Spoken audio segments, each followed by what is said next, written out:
Hello, this is Rocco Beatrice. I'm the Managing Director of Real Estate Street Partners.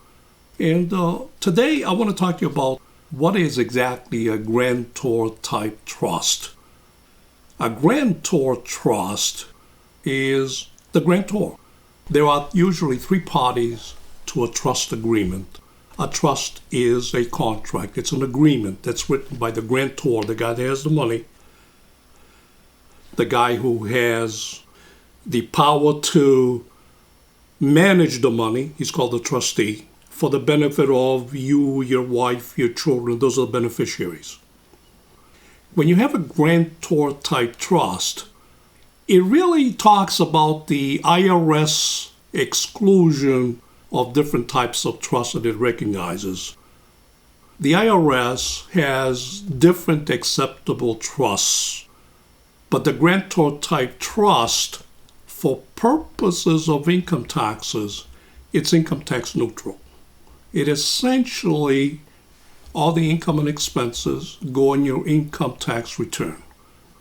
For asset protection purposes, however, the trust can be revocable or irrevocable. Revocable, there's no asset protection. It was intended strictly for the elimination of the probate process. Probate process is when you have assets in each state, and each state needs to be probated. So wherever the property is, that's where your process has to go through the courts. The courts essentially go according to whatever your will was. If you don't have a will, then the state tells who is going to get what. The estate tax has more to do with, at the date of death, whether or not assets in your name going to have to be taxed. And you get certain exclusion amounts. For 2013, it's $5 million. And that's always going to be amended. It goes up and down like a yo-yo. About 38 times the estate tax has been changed.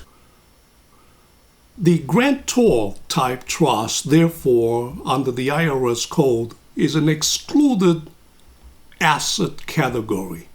What it means is that the assets in the trust, for income tax purposes, the income and expenses associated with the trust is going to be taxed back to the grantor. The grantor essentially has to pay the taxes on the deemed income.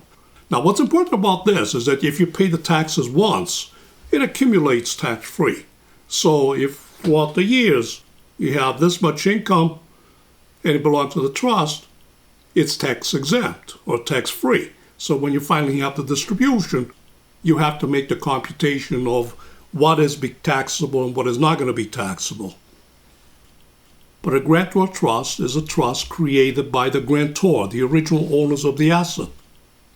He's the guy that's going to become permanently responsible for paying the income taxes.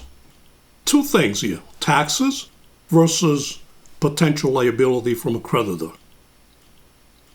They're different. Okay, for purposes of income taxes, it goes back to the original grantor, but for purposes of asset protection, the assets belong to the trust. The trust is considered to be a third party, and the courts cannot give away money that doesn't belong to them.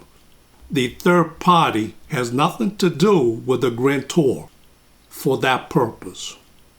Difficult to understand, but just imagine going in front of a judge and he forces you to do something you cannot do because you don't own the asset. The asset is owned by a trust, which is a third party.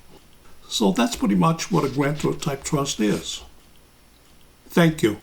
This is Rocco Beatrice, and for more information about this and other subject matters, please go to ultratrust.com.